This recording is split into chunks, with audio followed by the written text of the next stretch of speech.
Yes, Ebene, everyone. Welcome back to Warm Embers. Today we have the magnificent Jenn Harper from Cheekbone Beauty. I am so thankful for you being here, Jenn. I'm excited to dive into Cheekbone Beauty, to dive into you, your story, and just welcome to Warm Embers. Oh, well, thank you so much for having me. I'm really excited to chat with you. Yeah, so if you want to give us a little bit of your intro, your background, tell us who's Jenn Harper. Okay, well, I'm a mom, I'm a wife, and I'm the founder of a brand called Cheekbone Beauty Cosmetics. Our whole purpose for the brand is color, so we say anything for lips, eyes, and face. And the premise and foundation of the brand started because we really believed in this concept of representation and how much we Mhm. honestly believe it would save lives. And as an Ojibwe woman, I am an Anishinaabe. So my nation, my tribe was literally the people that were around the Great Lakes, almost were on the border technically of Minnesota and Manitoba in a First Nation community in Canada called Northwest Angle 33 is where I come from. And growing up, I never felt maybe seen or represented in like mainstream media and pop in any form of pop culture, if you will. And in 2015, I then had this crazy dream of three indigenous little girls, and they were covered in lip gloss. And I woke up that night and I grabbed my laptop and I literally started writing out what is the foundation of our brand today. And at the time, it was figure out how to make this lip gloss and use a portion of the profits to do something to support my community. So that was the early days, how this started. And today, Cheekbone is a completely different brand. We have transformed who we are from those early days. Back then in 2015, we ultimately found products from what is called a private or white labeler. So, people in the beauty space and a lot of industries, because of globalization, it's really easy to have a product made. And being so naive, so my career, even prior to this, a little more part of the backstory is I came from selling seafood. So I wasn't even in the beauty industry. Yeah, like no relation to beauty whatsoever, had always been in the food industry or hospitality space. And so have this dream. And then that night after I wrote what I wanted to do, I literally started to Google things like how to make a lip gloss. So sure enough, YouTube channel pops up. You can make a lip gloss in your kitchen. I'm married to someone that's in an industry where you wouldn't make like regulatory and compliance, like you just not would not make a product in your kitchen and then go to try to sell it. He's like, Uh, it's not sanitary, that wouldn't be safe.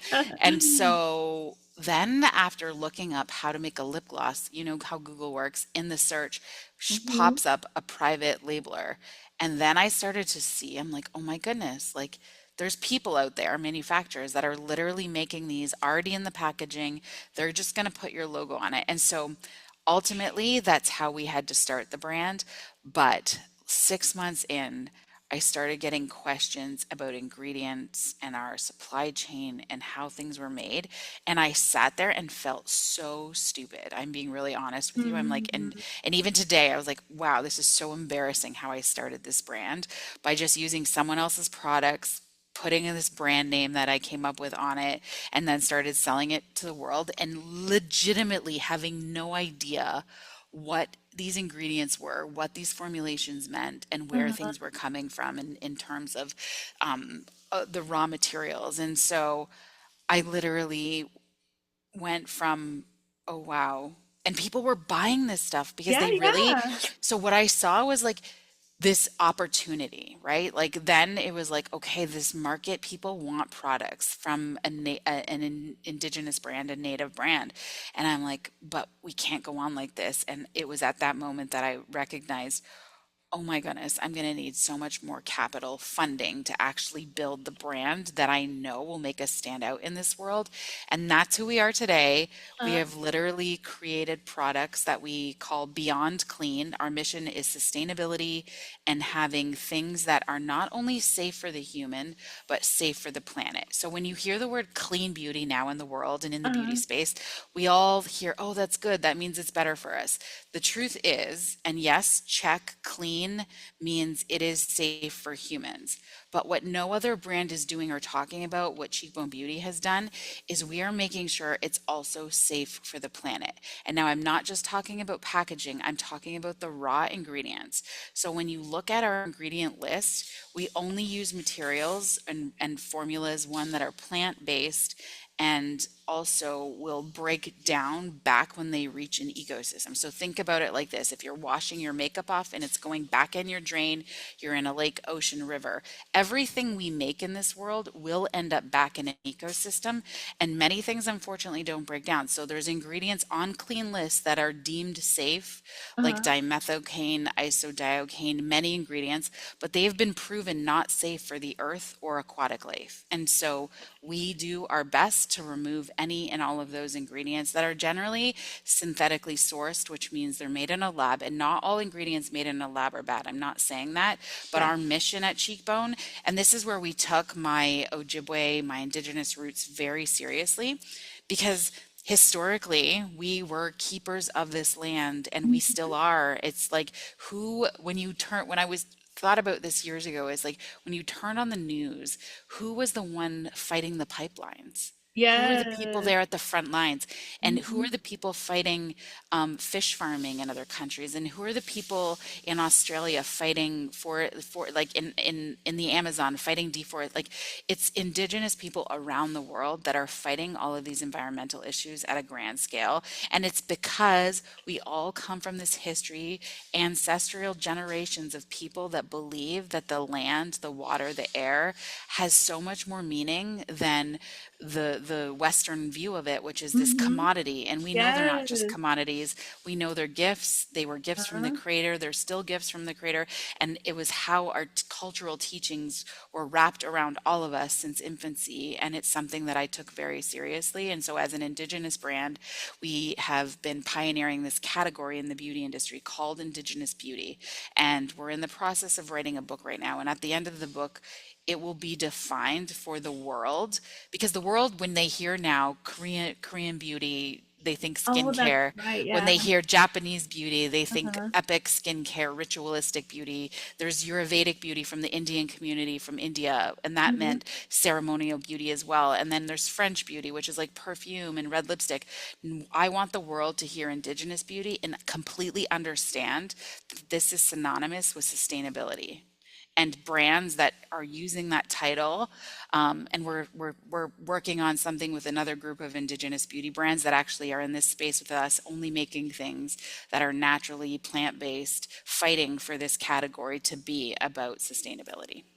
That is amazing. That's such a beautiful and true statement of the land knows us, we know the land, we want to keep it safe, and that your mission aligns with who you are as Anishinaabe. So that is so beautiful. I love your founding story too, about the dream.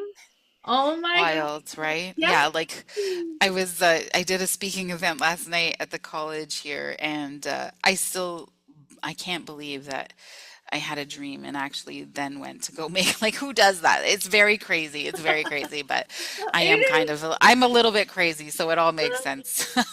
I love it, but it is so indigenous, so native. Like I had a dream, Yeah, I know, Like right? we're not talking Martin Luther King. I had a dream. We're talking No.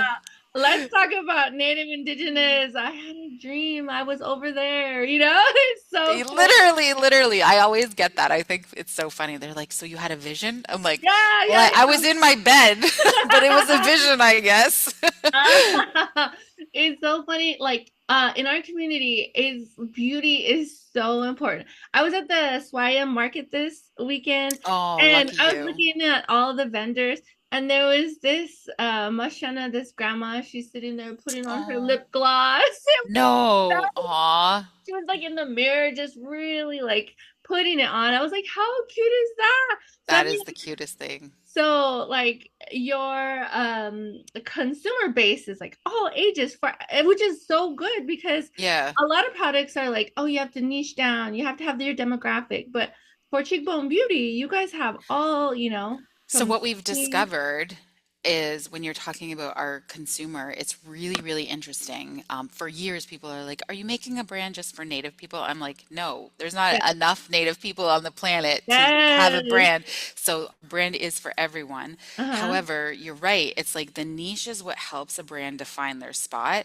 So uh-huh, what we've discovered is because of the way we look at ingredients and how seriously we've taken them. And uh-huh, I personally have skin sensitivities and skin issues. uh-huh, We have discovered this whole community of people that have skin issues and skin sensitivities. So, like yes, a lot of times, the autoimmune disease community, they're uh-huh, like, I've gotten messages from people that have, and handwritten letters mailed to us that people have not been able to wear makeup in years and then have uh-huh. discovered our brand and can finally wear makeup again. Oh And my I gosh. was like, oh my goodness. And so for the last 2 years, we've really honed in and discovered, okay, this is our product market fit.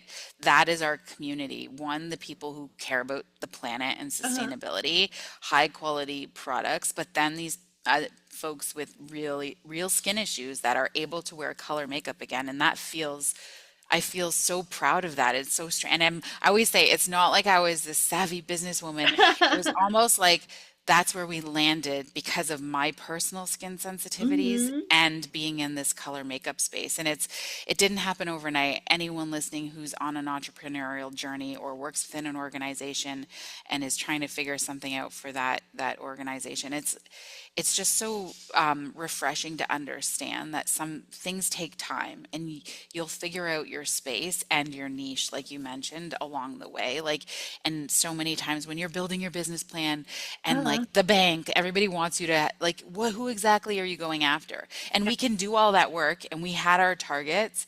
And truthfully, the target is not who we landed on at the end of the day as the people that actually buy our products, right? So Yeah. sometimes the market comes to you when you build the thing. And I would say, I feel like we did it backwards, but did we? I didn't know any other No, way, right? no, Yeah. that's true. That's the entrepreneurial journey is that you continue to pivot throughout and that's what works is that you go, you put your product out, you look at the analytics, see what's working, and then go in that direction. And Yeah. you continue to pivot. And I think the important thing is that you don't give up. You just continue to keep You got changing and it. keep going. Yeah. So going back to the green, oh, also I have a lot of friends that have skin. So there's a big I'm gonna start like sending the Christmas. I'm gonna start sending Yeah. Bone Like, Beauty. I'm like, and hey. it's, from for me, my issue was always very sensitive eyes. Like, I would Uh-huh. put on a mascara or eyeshadow, my eyes are watering, they're itchy. It wouldn't last very long. I'd have to wash it off. But for many people too, it's even like eczema, Uh-huh. like rosacea, like just Yeah. really like they're just allergic to everything. Well, Mm, we don't have scents in a lot of our stuff on purpose, and okay. that's because so many people have allergies to scents. So Yeah. yeah, it's an interesting place that we've landed, and I'm just really proud to make it feels so good to make a product that someone can wear, like Yes. yeah, You yeah. should be because going back to your message of sustainability. So I worked in environmental for like 15 plus years. And in there, we would really start analyzing products. And there was this big expose on greenwashing. And I don't know if a Mm, lot of people know that there's really not a lot of like FDA, not a lot of supervisory policy or departments who oversee these products who make these wild claims. So the fact yes. that you're sitting there saying, this is what I do, I look into it as the founder and CEO, the owner of the brand, I make Yeah. sure this is done.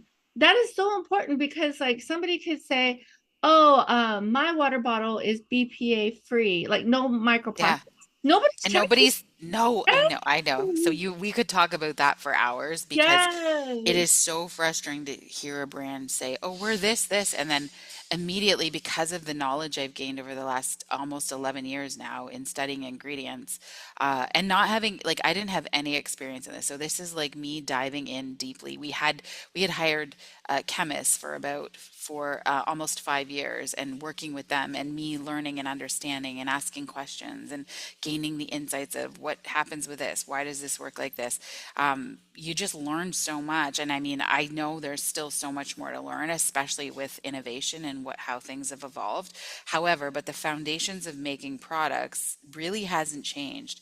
And Hmm. you're so right to say that, like, I can see an ingredient now on a list and go, well, that technically, from so what a brand has to do, and like you said, it has to start with the founder, is define what this clean category means to them. Because people, they're saying it all over the place now, we're clean, and I'm like, oh my goodness, I just read their Yeah. list, that doesn't feel clean to me.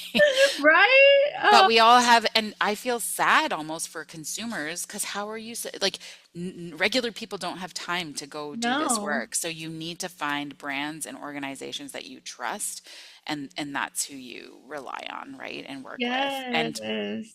And really get a, like, a full view, because sometimes if you don't have skin issues, like, why are you seeking clean? Like, what is Mhm. your, what kind of brands? And then it's also too, like, I know my daughter's generation, you just her and her friends are like, they want to support businesses that are female founded. They want to Yes. support businesses that are, feel like they're not just in the world to make money, right? And so Yes. the next generation is really about finding brands that meet and marry their values. And so I think it's up to the consumer to find the brands that do that. And that does take a little bit of investigation, right? Yes, And it if you does. go on anyone's DMs and they can't answer questions for you, red flag number one, right? Okay, Like, listeners, if, did you hear yeah, if that? you're You not gotta getting an ask those answer back questions. about an ingredient, about the Uh-huh. brand, my thing now is even the about page, because we get served all these ads through social media, and you're like, oh, that looks Mhm. cool. And then I look up in the brand, and how many times now have we been duped by, like, some brand that's built basically out of, and I'm not knocking China, but like literally that's where it's coming from, but they're Yeah. acting like they're a store in a local city near you, and then you go look and you're like, it doesn't even exist, but they're serving it. I was served this one saying, oh, our Vancouver location is closing, here's all the deals on it. They were gorgeously cute Oh my gosh. dresses, but I was like, how nefarious that they're like pretending to be that they were in Vancouver. I went and they were never in Vancouver. It's just some shop out of China selling their wares and to people, because they believed it was some local business that had to close, right? Like, I'm like, how Yes. shady is the internet? It's very shady. I find that is way more common, right? Like, because I'm the same way. I think that's like the indigenous native were like, what's going on here? So we really Let's start like look, investigate. yeah. There's even, I don't know if you've ever been served them, but like some brands pretending to be native brands, and then you go deep as Oh well, and yes. you recognize, okay, no, this is just a t-shirt shop out of China as well, right? Like, Yes. yeah, and they called themselves like Native American this. I'm like, and Uh-huh. I think they've a few of them been shut down now, because I knew people they were using as models. I was like Ashley Culling Bull, who was like Miss Oh my Universe, gosh, and she was yes. like, I sent it to her, and she's like, no, no, this is like totally a fake. So And yeah, anyway, yeah. there, yeah, they use, yeah. So you got to be very careful. You got to do your research. Yes, I always, as a artist, tell people shop during Christmas, shop local, shop small business, Yep, support woman owned. I'm always like sending those like little meme things that they have because it's so important to yeah, keep your money in those communities because the bigger brands, they're not really going to feel a hit if you're not supporting them. Whereas small businesses, if nobody's buying our products, then we're really gonna feel it, you know. So yeah, oh, exactly. and then the Facebook. So with my podcast, I like to put it in a bunch of Facebook groups for Native communities. I Yeah. just noticed last week one of them was like a big caption. It was like, "Do not buy T-shirts off of this page. It's a scam." Yeah, you know, it's probably one of those ones that I found. Yeah. yes, because Facebook will push the ads. You Oh know. yeah, Oh because they're yeah, paying for the ads. Like a yeah. brand, any brand can pay to have ads served out. We do it, right? Like, as a Uh-huh. business. Yeah. And but I mean, the difference is like an honest business versus a dishonest business, right? Yeah. Exactly. Yeah. So they were protecting the community. They're like, if you see these t-shirts, Yes, go buy exactly. it. I've written that too. I'd be like, who's the founder of this? And then you like get Yes. no response, right? Okay, so when you launched Cheekbone Beauty, you did you were a trailblazer in a Eurocentric beauty standard community, right? Like beauty growing up, it was always like light complexion, blonde hair, blue eyes, like red lipstick, like these colors that don't blend well on my skin color. And when I would go in, they'd always like, "Oh, you have such pretty olive complexion." I was like, "Olive, I don't even know what that means, but okay." But it just didn't sit well. So when you launched your product, it was towards the diverse community. And then a couple years later, Fenty did it. So I think you were like, you were there, you were trailblazing. So tell me about that. How did that feel?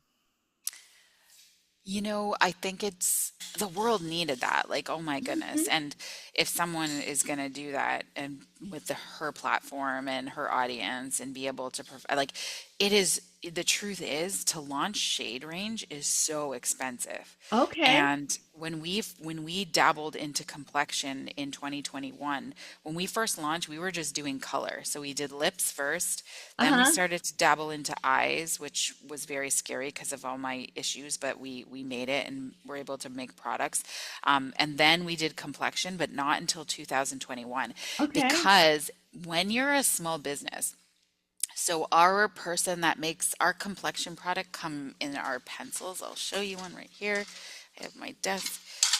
They come in like this pencil form. And Mm-hmm. so our partner in Italy that makes these pencils, it's like extreme technology that this company has owned for years, but we wanted our product to go in wood so it would disappear and sharpen, Yeah. right? And then this is also PCR, so it has been second, third life plastic, and then it can also be recycled again Okay. because we're a packed collective partner. But when we started that, we started only with 9 shades. And so then at the time, Fenty had already been doing it and they're doing like 60. But the truth is, it's Rihanna can afford to do that. And as she should, right? She Yeah. should be the one there. Because what a small consumer doesn't know is when a brand has shade range, we have to pay a minimum quantity. So, like when we first launched these, I Uh-huh. have to buy 5,000 units of Mm-hmm. this, of one color.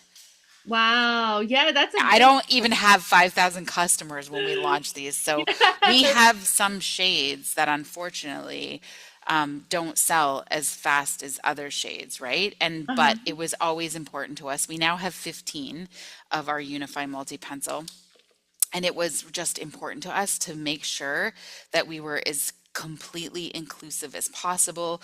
We Mm-hmm. deeply dove into skin undertone and of course, me being the founder, we had medium, which is the range I fall in. We have deep, which is for deeper melanin skin, and then we have fair. And we have 5 shades in each one. And the whole Uh-huh. purpose of this product, I'll show you quickly on my hand, is if you don't find your perfect shade match, we intend that you can find it by blending. So Okay, there's one yes. color, and say you find another one of our shades. And what we know for sure, and it just melts literally into your Ooh, skin, the okay. product. So we call this light to medium coverage. Uh-huh. We know that the customer, none of our faces, this is the truth, is the same color, Yes. all from chin to forehead. As I'm aging, my skin is getting darker here. I Uh-huh. get redness around my nose. I get Same. dark, puffy circles under my eyes. So, our purpose, we have a mission and this idea that we don't need heavy liquid foundation. These are Mm-hmm. what we call spot touching products. So, I'll take it and I'm literally just touching up my skin and then I blend it out and it blends in, and you're only having to use a little bit of product. We want our customer for their skin to feel like theirs just a little better and evened out. And Yeah. that's what this product does. Without wearing heavy liquid foundation Yes. that if you start to sweat, you're going to see your makeup crack and flake. Uh-huh. And I want people's skin to be the thing we see, not the makeup. And so this product really solves that problem. And it's amazing for travel. You can literally take TSA is never going to bother you because it's a solid, it's not a Uh-huh. liquid. You can keep these in your purse. You can put them in your suitcase. They don't have to be inspected as a liquid. It's just such an incredible product. We've won numerous awards for them. But the truth is, we have 15 shades. Rihanna can have 60 because Mhm. she's way more wealthier than we are, right? And as we grow, as our business grows, yes, for sure, we want to add more shades. We don't know what other kind of foundations we might come up with. Maybe we'll get innovative and make something new in the future. But for now, we believe this is our answer for complexion. I love that stick. I mean, They're I so did good. not like the feeling of heavy foundation on my skin, and Same. it just like feels sticky, and like you said, gets with my greasy fibroid face. So it just like melts off, and I feel Yeah, and or if you have larger pores, all of a sudden, like I always never understand why people put foundation on their nose. So for me, yes, I'll do a light little tiny touch up here, and then if you follow our Instagram, you'll see we do like full looks with these pencils. Like it's uh-huh, not like you can't look like you've been glammed out, but yeah, we definitely don't call ourselves a full beat brand. We're more of a natural makeup lover brand, someone who uh-huh. doesn't want to feel like they have a heavy, like cakey makeup face, right? Yes, so that's perfect for this because I feel Yeah. like beauty goes in trends, right? And right now is like the minimal. Like I went to Yes. this event and it was like I did a TikTok on it. It was like super bougie and there was nobody with a beat face. Like I don't even beat No, my I face, feel like but that's the 2016 and it's over for now, right? Yeah. uh-huh Yeah. and I feel like it's our era for sure. And because I'm the founder of the brand, I'm uh-huh. like the one who gets to lead the, I guess, the creative path. And I really Yes. believe that I want people to look like them and just say Hmm. you want a pop of color on your lip, let's do that. Or you want a pop of color on your eye, but like, let's make your skin look like your skin. Yes. I love when Uh-huh. skin looks like just like healthy and glowy and like their skin, not like they have foundation. Yes, that's so good. So when you started in the European centric or going into those spaces, did you see a lot of people that look like you? Or if not, how did you navigate them?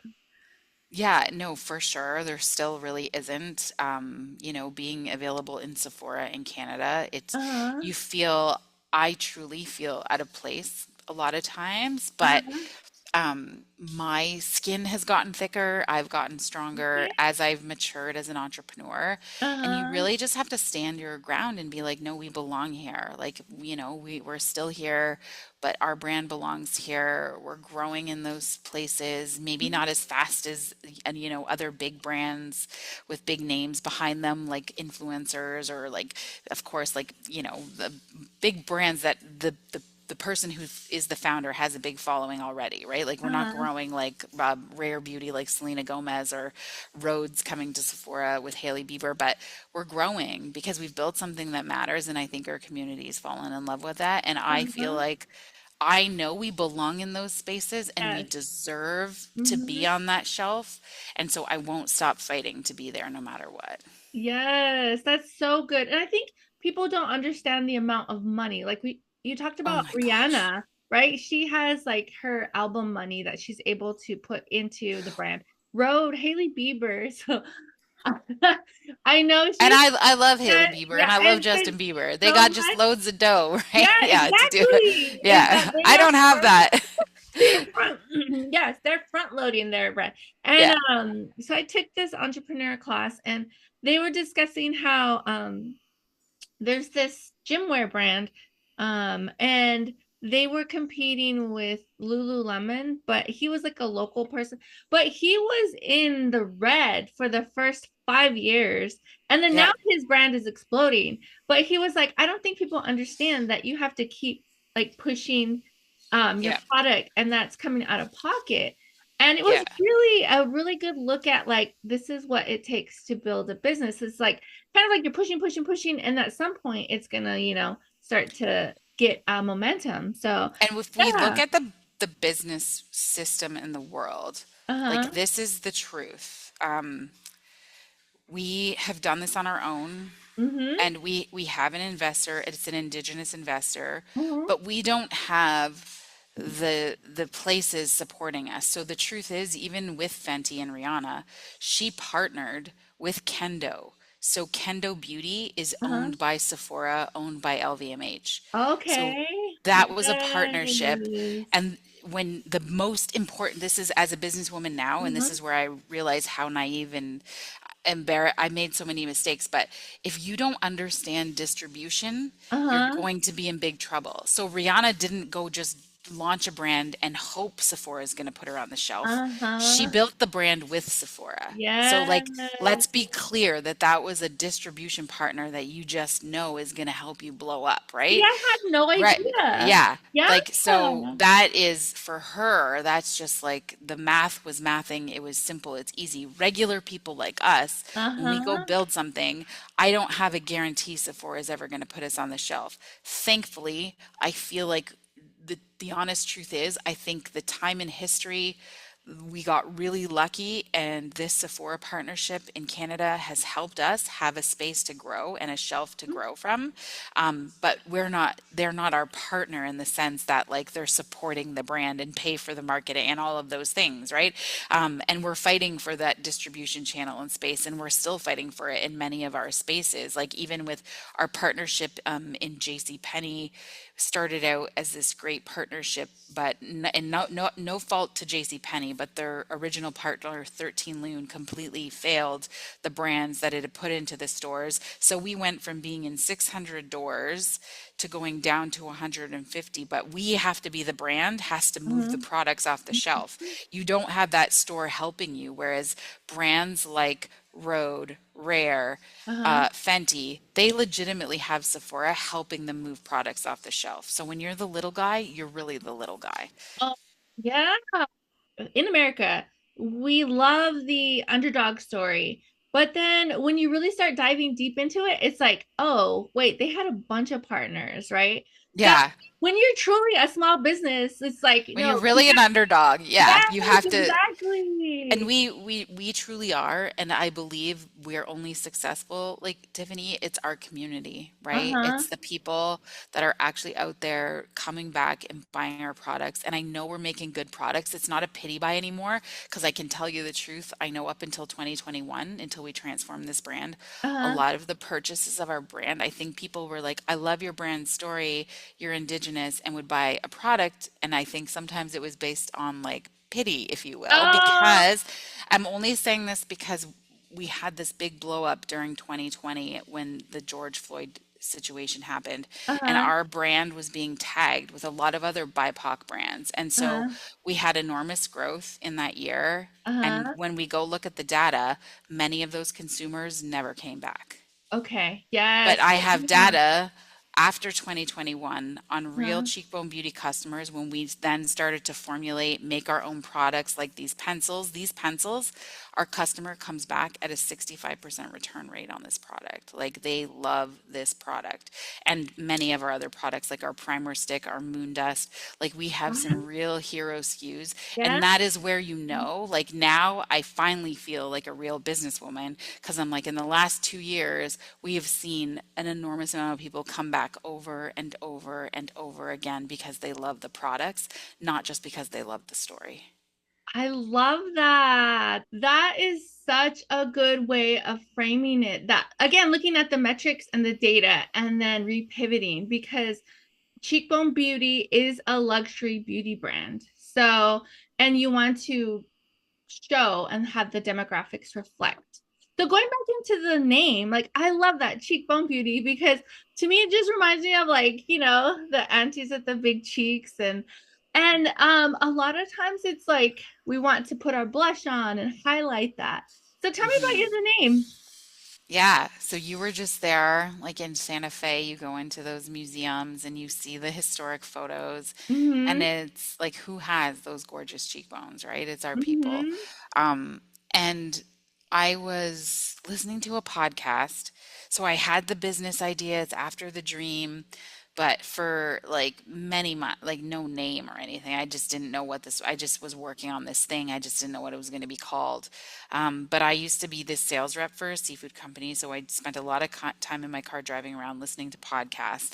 And I Hmm. was listening to a podcast where the founder of Spanx was on, and that's Okay. Sarah Blakely, right? And Uh, she was talking about naming Spanx, and I was like, oh yeah, I got to come up with a name for this.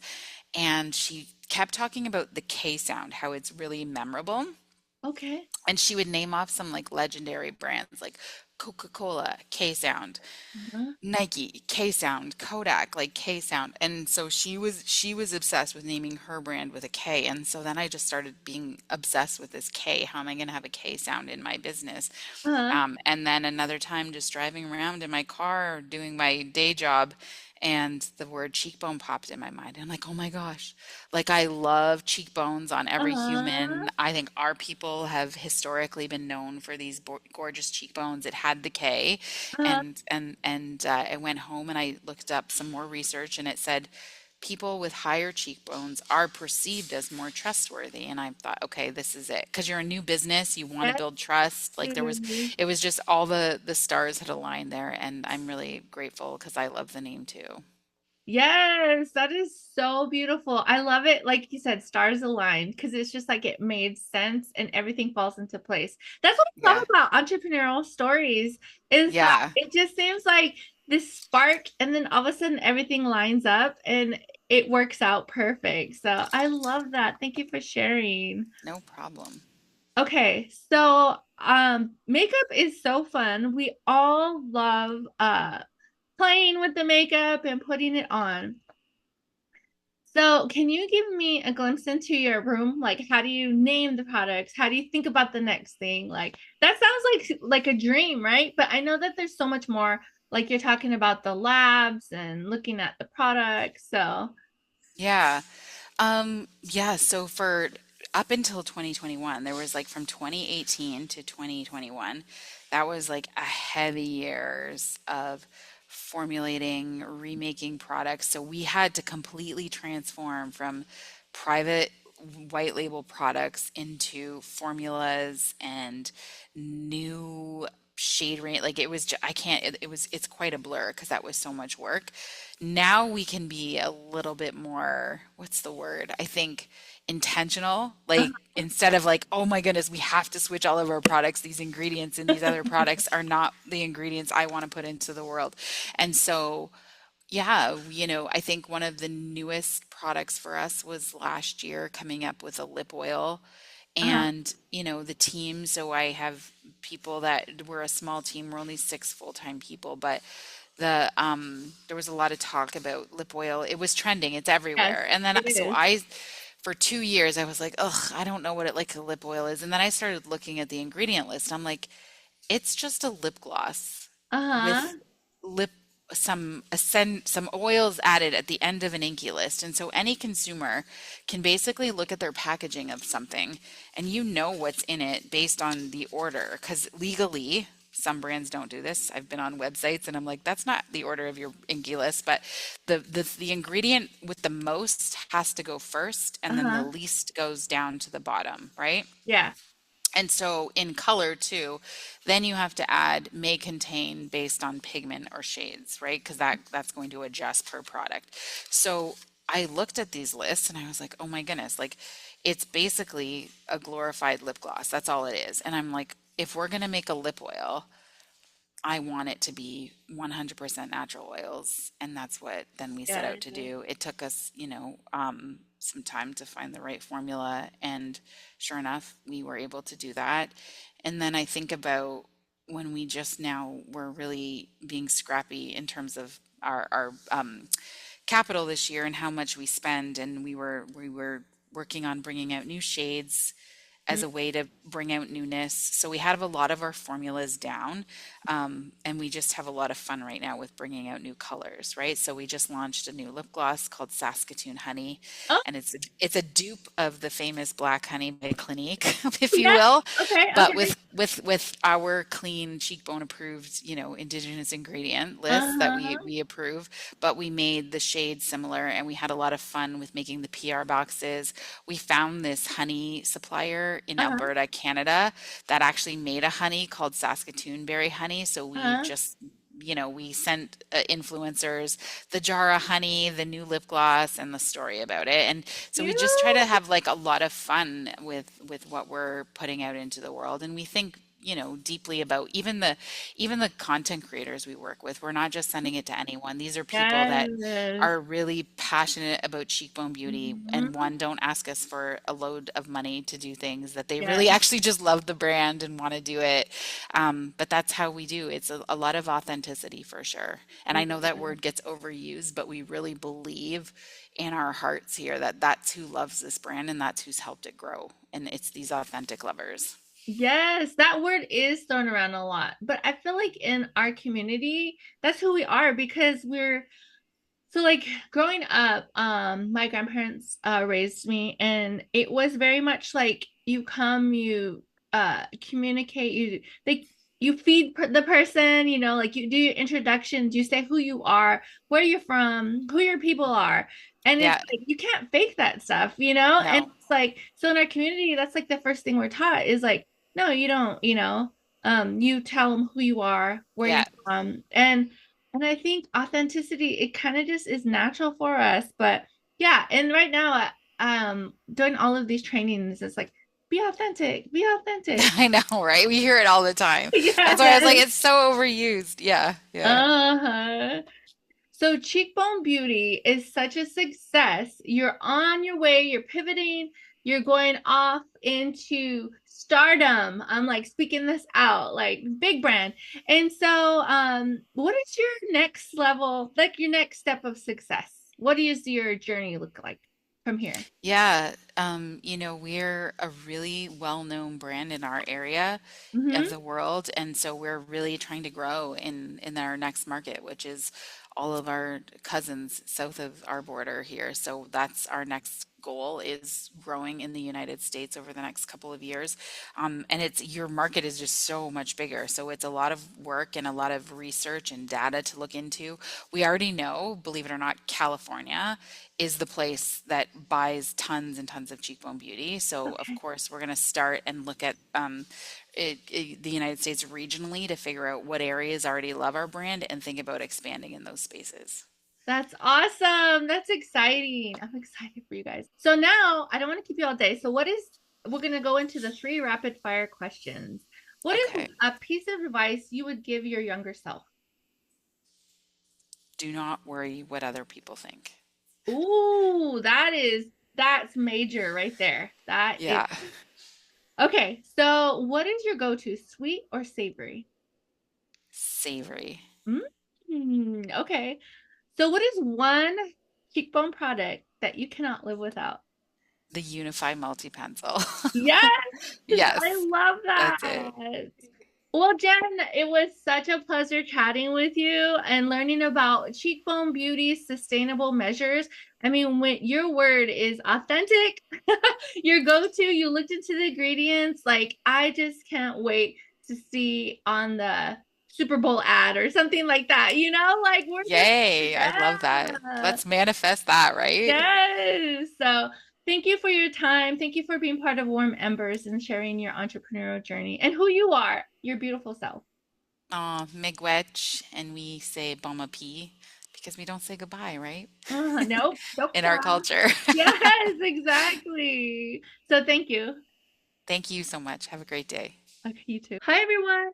Tiffany here. Thanks for tuning in to this episode of Warm Embers with Jenn Harper, founder of Cheekbone Beauty. I learned so much. I hope you did too. Her entrepreneurial journey and her beautiful products.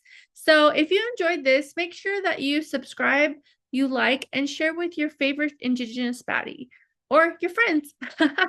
Have a great day. Doksha. Pray to the creator, let your spirit